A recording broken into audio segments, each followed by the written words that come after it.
Nick and Kev, I got you. We in the dome right now, we in the zone right now. Put your hands in the air, cause it's on right now. Yeah, we back up in this thing and we coming for the crown. Nick and Kev on the mic. It's about to go down. We in the dome right now, we in the zone right now. Put your hands in the air, cause it's on right now. Yeah, we back up in this thing and we coming for the crown. Nick and Kev on the mic. It's about to go down.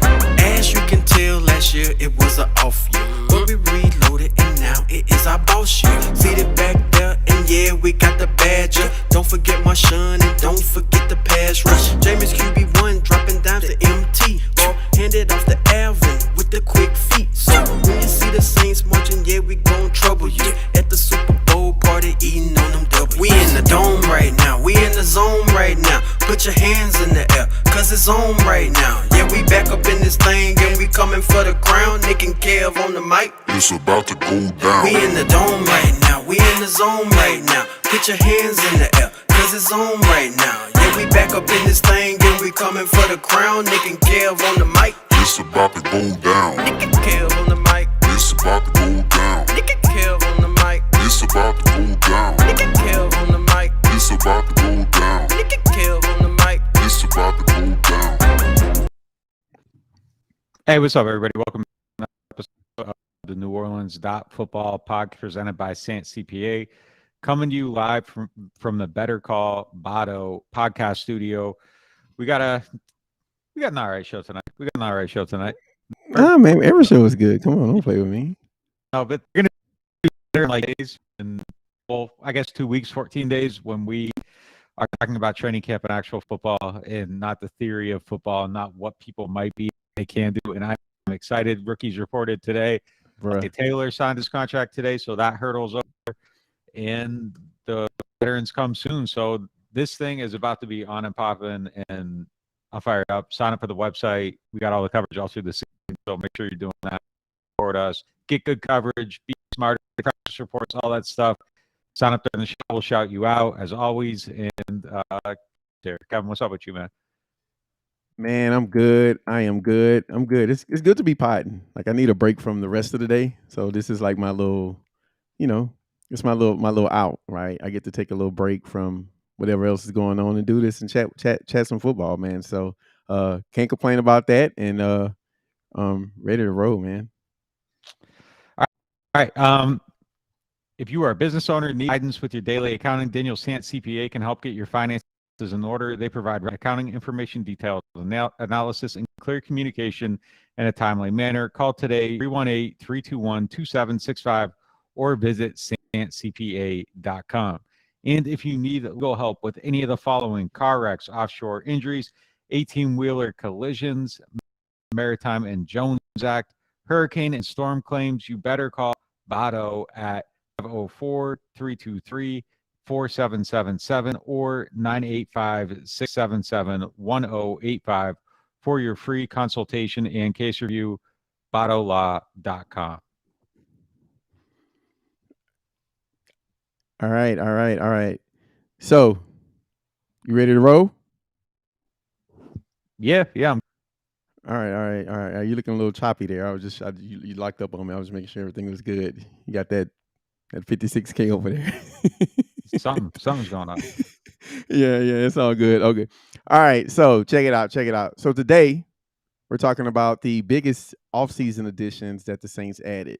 And so you guys always hear me talk about like this point in the offseason. These topics are, they're a little tricky to come up with stuff, and sometimes it could be a little hit or miss. But this one I kind of started on, and mostly I just had players on the list. But then I was like, man, they added some, they added a lot of guys on the coaching staff also, and some guys that are part of the front office or just part of the strength and conditioning staff, et cetera, right? And so, Kodi Burns is the new wide receiver coach. They added Doug Marrone, who's a new coach that's came in from the outside. And Matt Rhea is he called himself, I think it's a body engineer or something like that on his Twitter bio or something. So, he's very forward thinking. You wrote about that also. And so, yeah, I just thought it'd be cool to kind of, just to kind of take a step back before the season start, and kind of get a feel for, just how, who maybe be the biggest addition. We don't really have to rank them, but just kind of talk about them and which ones we think will be the most important. And I'll just rattle off, just some guys, and we can just kind of go down the list that way. So, all right, hey, am I clear now? Is it coming through okay? Yeah, whatever. Yeah, you look clear now. I was trying to all right. I got to do our sponsors right. So I apologize if we're doing this again, but let me hit these again so that they come through. Let's go. Are you business owner needing some guidance with your daily accounting? Daniel Stantz CPA can help get your finances in order. They provide relevant accounting information, detailed analysis, and clear communication in a timely manner. Call today 318-321-2765 or visit StantzCPA.com. And if you need legal help with any of the following: car wrecks, offshore injuries, 18-wheeler collisions, Maritime and Jones Act, hurricane and storm claims, you better call Bado at 504-323-4777 or 985-677-1085 for your free consultation and case review. Hit the link in the show notes if you have a car wreck or Maritime and Jones Act issue that you need to deal with. And shout out to our guys, Firehouse Subs, Veterans Boulevard location. All day. You get so excited about the Firehouse Subs every week, man. Every day. You make me want to go there and get a Firehouse Sub. I do, bro. All day. Like, they so community driven, bro. They love to see, like, they put back, man. Yo, you right there. It's like the huddle. It's like the huddle of Jameson there, like with DeMario doing his things. He's like, up to God, lift him up. That's you right there. He be paying so much attention to them, like, bro, every word DeMario be saying, Jameis' eyes be hella big. He be like, yeah. Say that part about the tackle. all day. Bro, it's so real, man. Dude. That's hilarious. It's funny because it's like true. Like I can see the huddle in my head, and like James just like getting like overhyped. Yeah. And the funny part, like, he real, like, he not faking, bro. Like, oh no, he loves it. He is locked in. All the way locked in, bro. All the way locked in. So all right, we good now. We got the double sponsors. So that's that. You can't who else doing that? Like, it's just back to back. So, we just keep changing the game. So yeah, we're gonna rank the offseason editions. And I think it'd be fun to rank them, right? So here's what I'm going to do, right? We're just going to kind of bootleg this out. I got the list in front of me, so I'm looking at it. So I'm going to rattle off some names, and off the top of your head, I want you to tell me who you think is going to be the biggest offseason addition. Now, what I didn't do is I didn't put DA, all right? I didn't put Mike Thomas. I didn't put guys who were injured, who's coming back, or guys who transferred to, maybe they're playing they're coaching a different position, et cetera, right? I just kind of went with guys who, came from the team from outside of the organization, right? So re-signing Jameis Winston is not on there, but the Red Rifle is on this list. So, we got to show him love all day. So here we go. So just from you, who you think is the biggest offseason addition? So Chris Olave, Jarivs Landry, Tyrann Matthieu, Marucs Maye, Trevor Penning, Matt Rhea, Kodi Burns, Doug Marrone, the Red Rifle, or Kentavius Street. I kind of try to make the list like a lot of the guys at the top who like may stand out. So Olave, Landry, Matthieu, Maye, Penning, Rhea, Burns, Marrone, and then the last two are not going to be your number one. I'd like to get cute here and go Matt Rhea, but like, that's what I want you to do. Man. I'd like to, but I need to see his impact and kind of like see the injuries and how it goes down and all that. So it's kind of like, you said it about everybody on this list though, right? You don't really know what they're going to give you. Yeah, but I mean, like, I actually need to tangibly see that in like, I know like Alabama was in good shape and all that, but like, it's like younger players. It's not like an NFL to NFL comparison. And, so some different, a 35-year-old hamstring's maybe a little bit different than a 19-year-old hamstring, and, things like that. So I'm not downplaying him.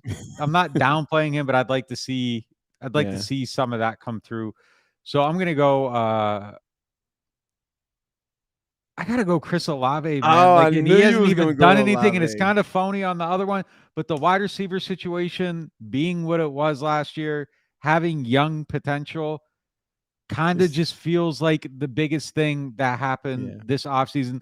So I'm kind of going off of like the initial reaction, like getting him felt like the thing that made the offseason feel like it was going to be okay for the Saints. And maybe it ends up being somebody else. I'm not saying necessarily his impact's going to be this or that. Like, he has to transition. He has to prove it. But, like, symbolically, getting him on the team felt like kind of relief, I guess, to the offseason. Like, it was kind of feeling a little bit dark until they had the draft. They had yeah, the draft for yeah. wide receiver. Yeah. So you're saying that the lack of, and maybe you're not saying this, right? But the lack of, skill at the wide receiver that they had last year, lack of production is the word I was looking for at wide receiver, was a bigger deterrent to their success than the injuries were. Yes. Last year. Yes. Yeah. Man, okay. So even if they had a healthy Mike was already out. Mike was already out. That had nothing to do with last year, though. No, that was kind of. I'm not gonna like relitigate that one, but if you think of the details of why he wasn't on the field, like I don't really think that was the training staff. Yeah, of course. Yeah. We're totally on the same page there. Yeah. We're 100% on the same page there. Kind of wide receiver. It feels like if outside of like Callaway, if there were like a handful and Hardy, if there were a handful of injuries, like I don't know how much it would have really impacted the season. Healthy Jameis, a healthy Ramczyk all year, a healthy Tyrann, a healthy. But I don't blame Jameis on the training staff either. Like he tore an ACL on a hit. That isn't like a soft tissue preventable practice type, different type of injury. That's fair. No. Okay. Chris Olave, I think that. So do you think you think that Chris Olave is going to be a bigger addition than Jarivs Landry, as it pertains to this year and production and just impact on the team this year? Long, maybe this year's tough, but like obviously long term, I think it's obviously much more significant. One guy got drafted at 11, the other guy got paid $3 million a year. Chances are he's going to probably be going out and looking for some money next year. Yeah. No, that makes sense. All right. So Chris Olave is the biggest offseason addition to the Saints. All right. I'm gonna keep track of how you rank these guys, and so we'll revisit it at the end. All right. So number 2. So we got Landry, we got Tyrann Matthieu, we got Marucs Maye, who I don't know. I kind of feel like people not really talking about Maye a lot. I was a big fan of Maye even when he was at the Jets. And you guys know, I mean, I said it before. I was like kind of calling for them to sign him, when it kind of was clear that Marcus probably would be gone. But yeah, Marucs Maye, Trevor Penning, Matt Ray, Kodi Burns, who, that's a sneaky one too. I mean, he's got, it's kind of like when Nielsen came in and had to develop, those guys in the D-line. Things changed. They wasn't doing pass rush drills during the season, which is weird. So that may be a sneaky one. Doug Marrone is, I know, one of your favorites. So yeah, Marrone, Burns, Rhea, Penning, Maye, Matthieu, and Landry. Who's number 2? It's tough. It's tough to rate him because the criteria. Yeah, I know. I didn't make this an easy pot at all. And by the way, guys, Nick has he had an idea about this, but like this is off the top, right? So it makes it way more fun. So, yeah. So I think. Staying consistent with it kind of like it makes it less interesting. So I'm going to kind of change up a couple. You're just going to go Landry. No, I'm not going Landry here. I'm going to go Doug Marrone, but like I kind of feel like the criteria. So I'm going to just drop the next 3 in a row.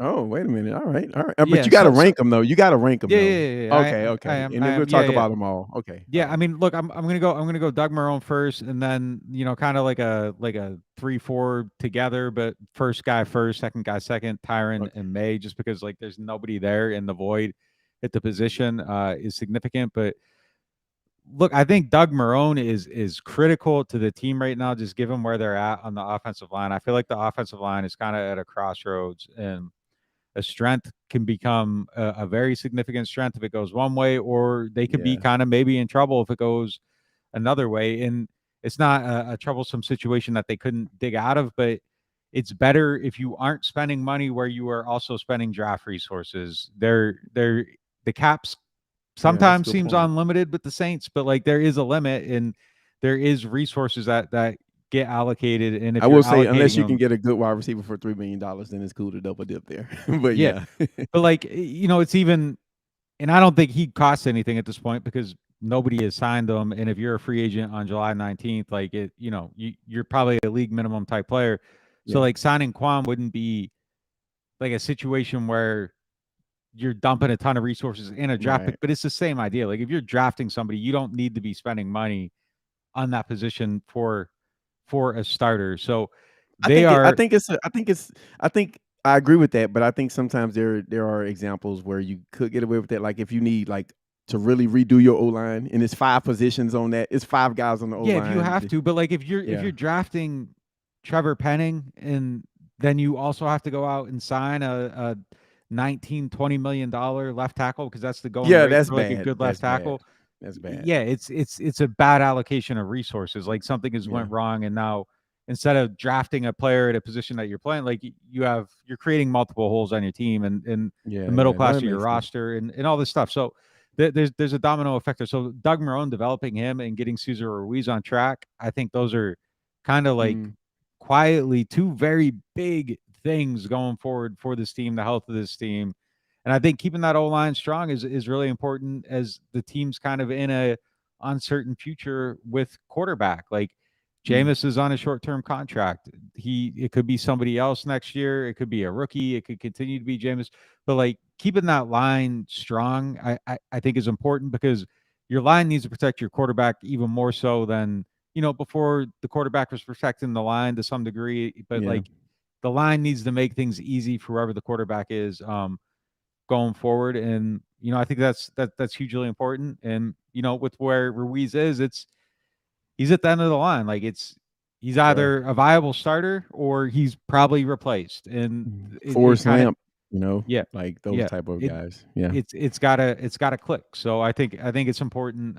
So I got him number 2 just because I think his coaching job is highly critical. And I mean Zach Streif's a big part of that too in that development of those players. So Yeah, I think in Marrone, I remember reading it probably, I think I remember it, it was an interview where Marrone did, and he said that, Streif is kind of going to be more like yeah, you read that personal on development. NewOrleans.Football. Yes. Well, I did, yes. I read that. You wrote about that on NewOrleans.Football. That's the second time you told me about that specific thing. I won't give too many details about it, but in fact, you know what? It's on the website, guys. Go read it. You know how it is.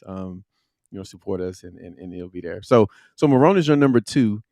So you had Matthieu and Maye as 3 and 4. Mm-hmm. And I think that's kind of self-explanatory. But you got any? I'll say this before we go forward, and I don't know if this is cheating or not. I guess it's my list and my topic, so it's cheating if I say it's cheating.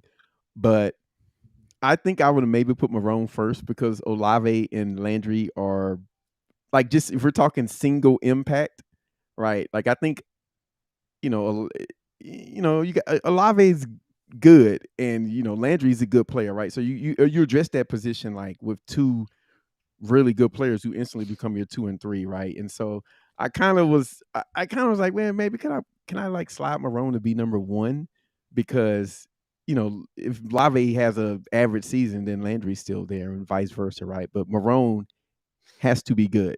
He has to coach that line good. Those guys, Ruiz has to play better. Penning,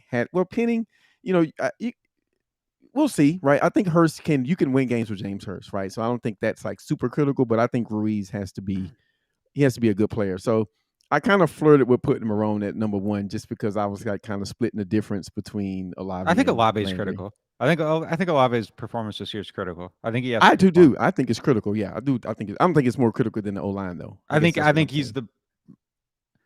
I Got think he's Mike the back, person. I think Landry. he's the person who fits this offense best at wide receiver with the theory of the quarterback. I think he's that's the best fit with the quarterback. I think him being good makes everything better. I think him being good maybe allows Mike Thomas to be 90% or whatever. Like I think that maybe kind of having that legitimate player that can garner the respect of the defense on multiple levels too. Like you aren't just cheating and Yeah. having the hips open and looking deep every time. Like it's just like a straight up burner. Like I Yeah. think he does a lot to kind of maybe help everybody. But yeah, I mean I to a degree Ooh. I can see the ranking of Doug Marrone number 1 for sure. I mean, I'm not like beefing with that. I'm just making the no. case for No, I the got other you. I side of got the you. coin. Yeah, you know what? I think we're all wrong here. I think the biggest move they did make is when they didn't make. Just reading in chat, like the whole pod you got to start the whole pod over now.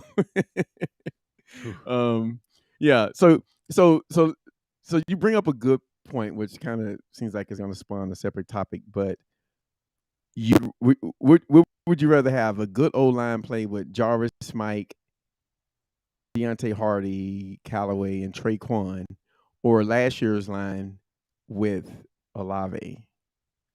Well, here's the thing: I can't tell you what Mike's going to look like, and there's All no way right, to answer that.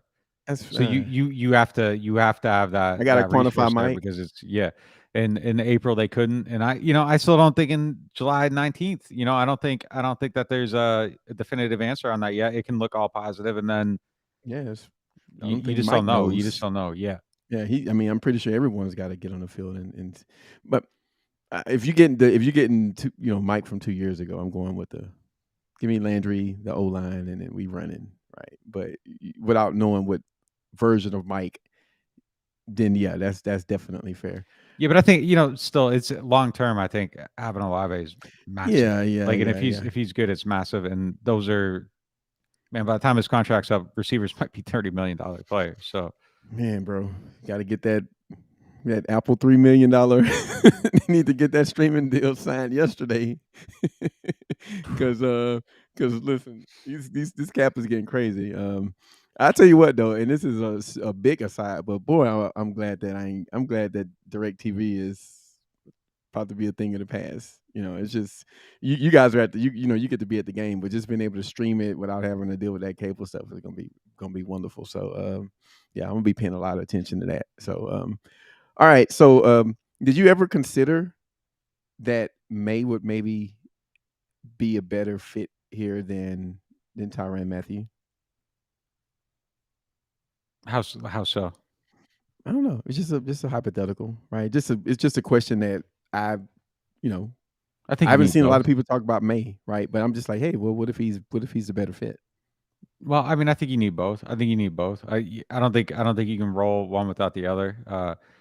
They would have to get like Brisker or somebody in the draft. Like it's just like May has range, but I don't think that you want to play like that type Yeah. of football with him as the only guy. So I think the idea of having him is having the other side of that, and a similar type of player that can kind of do a lot of different things, because I think it's just signifying of the changing defense. I think that they had an idea of what they wanted to be. I don't think they wanted to be so married to that, single high cover one, play it all the Yeah. time. And even Yeah. when you're in quarters, just kind of being predictable and who's doing what. So Mm-hmm. I think they go together. I don't know that it's necessarily independent, but yeah, like for sure. There's If they upside weren't getting there with Tyrann, him. yeah, there is. And I think if they weren't getting Tyrann though, like there had to be somebody else. Like I think that round two, I think they just You're had gonna to they force would have had it. to figure something else out there. And it would have been a must type of situation if they didn't kind of feel like they had this It'd have been PJ in the Williams bag. versus Brisker in Tramp. I mean, in camp this year, in training camp this year, Yeah. basically. It seems like, yeah. Yeah, it would have been something like that, or Yeah. somebody else. But yeah, they would have had to find an answer there. So I don't know. Like I don't see it as like a 1v1 type thing. I think it's more like They're a collective kind yeah, of it's a sort 1 of, + right? 1. Yeah. Yeah. That's fair. That's fair. I get that. One of the reasons why I brought it up is because I kind of view Tyrann Matthieu, not how they're different players, but kind of in the same vein. Not in the same vein, but there's some similarities to like the Malcolm Jenkins signing, right? There's a veteran, he come in, you sign him. And I think with Matthieu, I think that you know what he is, right? I think he's a really, really, really good player, right? And I think it's what May is more of the intrigue.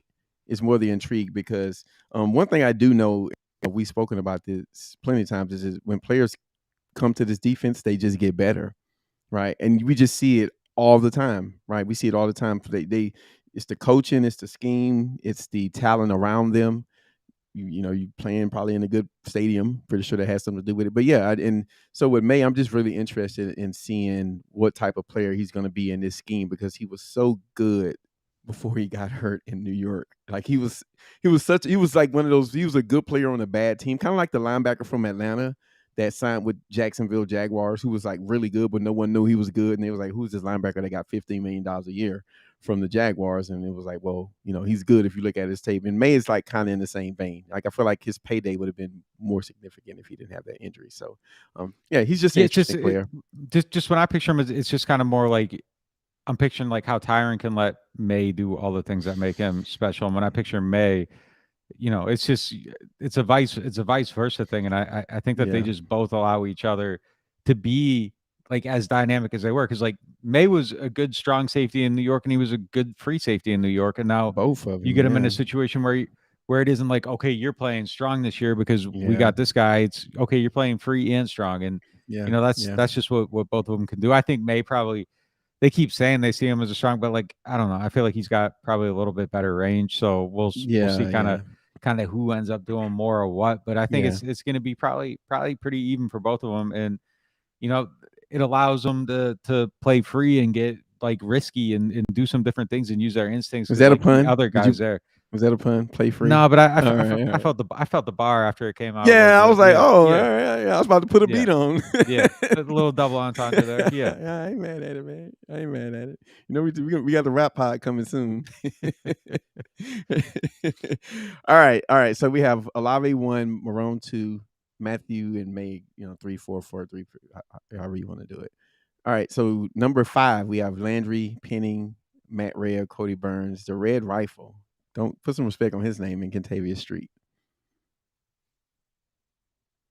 I'll go with I'll go with Rhea there. I'll go with Rhea. I figured you was going. Yeah, he's got to come off the board. It's a good spot. It's a good spot for him. Yeah, no, it's important. They've had too many injuries. I think they can get a little bit more modern with some of their stuff and just having a different point of view in there. I think after several years of injury, looking at that differently, fresh perspective. Yeah, man. A guy that's kind of, at least as we look at him, that seems like there's a lot of science to the things he does, and I like that. I think it should be, scientific and cutting edge, and studying the latest trends and all this stuff. I mean, that's kind of like where we're at as a society with this stuff, and like I think it should be replicated in that role. And I'm not saying anybody before him wasn't. I'm just saying that we see it and we know it and we know his DA, point of view. First thing he did, I mean, that move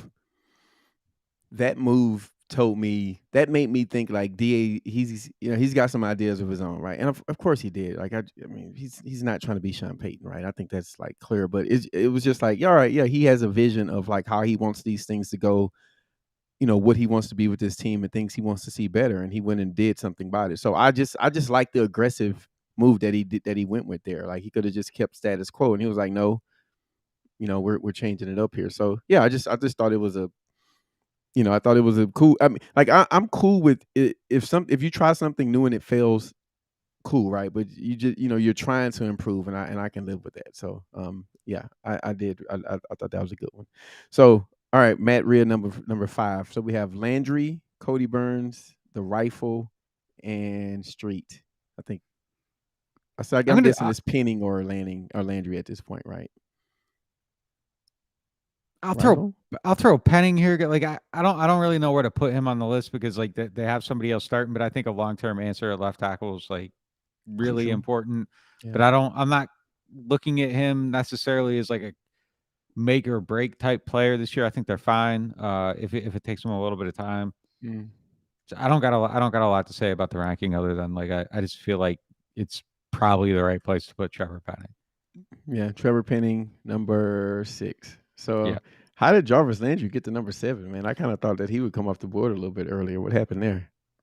Well, number 8. I'm guessing Landry's 8. Yeah, I don't like where Landry's at, but we'll put him there. I think he should have been a little bit higher. Just kind of, I think when you look at it, and it's kind of like, they got a receiver. One of them felt super critical. Another one kind of felt like, okay, this is like great that they're adding this guy, but it probably would have been maybe okay either way, assuming Mike Thomas. Now, if Mike Thomas ain't right, he's higher. Needs to be revisited. 1 and 2, him and Olave. Yeah, absolutely. Callaway's your ex. Yeah, and like I think he's gonna have a lot of catches this year. I think he's gonna be really good. I thought his presence changed like Jameis during minicamp. Like you saw that coming out. I thought his attitude of practice set a tone. I think that absent of Mike, like you got that other guy that can kind of maybe like give the offense a little bit of a edge and identity and somebody to feed He's off an of. alpha dog. He's an alpha dog mentality type player. And so is Mike. But like if he's not out there, you have that now. You have two of them, and I think that sets a whole entire tone for everybody. I think Jarvis is going to be a great mentor to Olave, and Mike will be as well. But even I think Callaway he's a great addition. Too. Yeah. He looks healthy. He looks good. He looks good. I probably would have had him. I would have tried to find a way to get him higher. I probably would have put him above Penning. Short term, first round pick, left tackle. I don't know. It's just I know, hard. but short term, it's just I don't know. I don't think it's the right answer here. All right. Well, this is the hardest part of the. Oh man, I'll go Kodi Burns. Kodi Burns. Kodi Burns. Yeah, I'll go Kodi Burns there. Yeah. Nothing. I got nothing bad to say about CJ. But I think a young coach coming in, new ideas. Yeah. Relatable to them. College offenses. Probably some ideas. There's been an OC, been a wide receiver coach, kind of. That part of the game is becoming a bigger and bigger part of the pro game. And so I think anytime you can get some fresh ideas, some fresh perspective, just someone seeing something differently, I think that's just a good thing, right? Sean Payton had a lot of success, just especially at the tail end of his Saints stint where he was bringing in really good assistant coaches in. I just would like to think that DA probably saw what he did, his process, and went through the same one. And, hopefully he found another Ryan Nielsen, type guy. So, last two, man, Street and Rifle. Backup quarterback with a quarterback coming off a torn ACL, and the other one who's a tight end now has a plantar fascia. You have a second-round player who we'll see how he develops. So backup quarterbacks in the NFL are wildly important. I think the Saints have used their backup quarterback for the last 4 years now. Teddy, Jameis, and you go back a little bit further, and then you you want Dalton there? I would have had Dalton. You don't want Dalton last on this list, dude. The Rifle would have been. I'll let you rank the last two. Well, I'm going with the Rifle. I'm going with the Rifle. I mean, your hair look a little red in the light right now, man. Might need to. Man, my hair's always blonde, man. My hair's always just blonde. A little angle, man. There was some ambient lighting, like some little volumetrics looking like had you looking a little rifle-y. No. Man, I just think it's awesome that Andy Dalton he's just on the sidelines being a Saint, right? I don't know why that's just so amazing to me, man. That's just because it's like Andy Dalton. But anyway, I don't get the Andy Dalton thing with you, man, but I'm gonna let you have it. I'm gonna let it be your thing. Yeah, it's like a football man crush, man. There's definitely something weirder. Like you're like gushing, man. I like Andy Dalton, man. It's just he's the Saints' backup. Like, put some respect on his name. This man has been disrespected his whole career. All he did was it's just Andy Dalton, bro. It's like with this red beard, he's just a Saint, man. Anyway, it's all good. But in all seriousness, listen, backup quarterback is that was an important signing. Like, we don't talk about it much because you just, and obviously the hype is on Jameis, but he is coming off a torn ACL, and the Saints have needed backup quarterbacks. And, you would like to think that Andy Dalton could, really, he should be able to fill that role. And if unfortunately, he has to play like an extended period of time. So, look, he's been around. He was at the throwing camp in Miami with Jameis and them. Yeah, he was. Yeah. And, I kind of heard that he was just real cool there, looking out, showing, jumping in where he was needed, mentoring where he was needed, helping out where he was needed. And I think that's just going to kind of be where he's at. And, I think it's a benefit to the team that they get somebody with that type of experience in the building in that role who isn't necessarily looking to do anything else but play his role. So for a former starter with a lot of experience, been in the league, did some different things, not just to be there to help out Jameis where he needs it, but also to be there to help out Ian Book and help him possibly develop and see where that goes. And, to kind of be in that role for both guys, I think is important. And it is. He's a good addition to the team. As for Kentavius Street, I want to see this guy depth. play, man. Yeah, it's good depth. I've seen him make some plays before. He hurt Drew Brees. Yeah. Saints know him. Yeah. But they got a lot of players on the D line. There's a lot of depth there, and it's someone had to be last on the list, and I think just the numbers on the defensive line kind of let you look at this or Taco Charlton also, who is an I didn't put Taco on here. My bad, Taco. Yeah, so these guys on the list, I think it's just kind of it's D line's deep. Yeah, and Nielsen coached him in college, obviously, so there's some familiarity with him. I think they had like 4 guys that year that went to the pro. It was Bradley, Chubb, Street. It was a couple of guys. I'm just going blank. His whole deal. That year is kind of one of the better D lines that he's coaching. So yeah, I mean I remember I remember writing it down. They're playing him at 3 tech. So that's going to be interesting because they really don't. Yeah, Street as a DT, and because DeMario, I remember DeMario Davis spoke about him. I remember I just took notes about it. He said they got Street as a DT, which is a good move. They said he should be able to bring some good inside pressure. So I just thought listen, I'm not saying he's going to be good or nothing, but Tano, they had good success with Tano last year when he was healthy.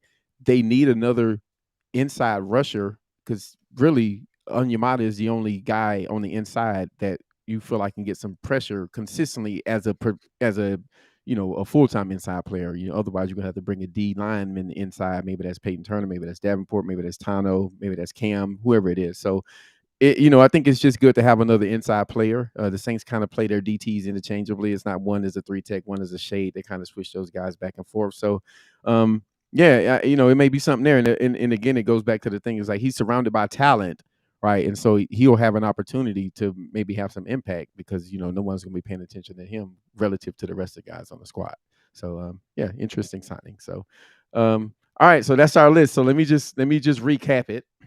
Number 1, Chris Olave. Number 2, Doug Marrone. Number 3, Tyrann Matthieu. Number 4, Marucs Maye. Number 5, Matt Rhea. Number 6. I didn't do number 6. Okay. Number 6 was Penning. Number 7 was Landry. Number 8 was Burns. Number 9 was Rifle. Number 10 was Street. So it was almost like you're Rifle your top 20 from a year ago, where you had one list and then another list. I know, right? Guys is all over the place. Yeah, I can't count on the Tuesday evening. So changing it up on the fly, not I know, right? I caught myself. Bruh, football is here. Yeah, football is here. Rookies reported today. Next Tuesday, training camp starts. So there is really only Tuesday? 26.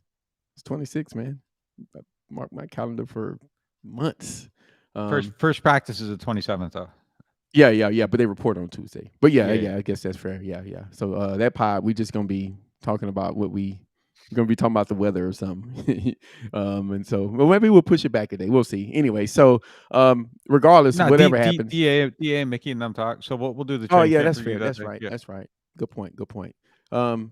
Listen, there's really only one place in the world to be if you're trying to, follow the Saints training camp news, pre-training camp, post-training camp, in between injuries, podcasts, dots, everything, man. NewOrleans.Football /subscribe. We are, it's not on the screen. Put it on there. But you guys know the website. You guys know where to go and sub. So support us. We got some things we're working on.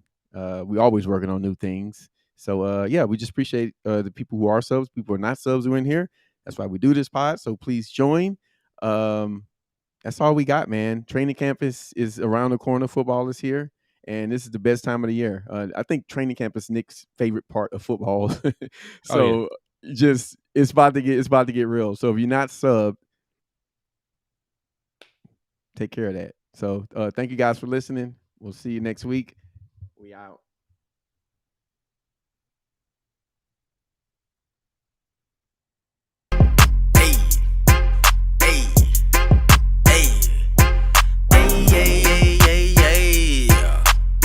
Nick and Kev, I got you.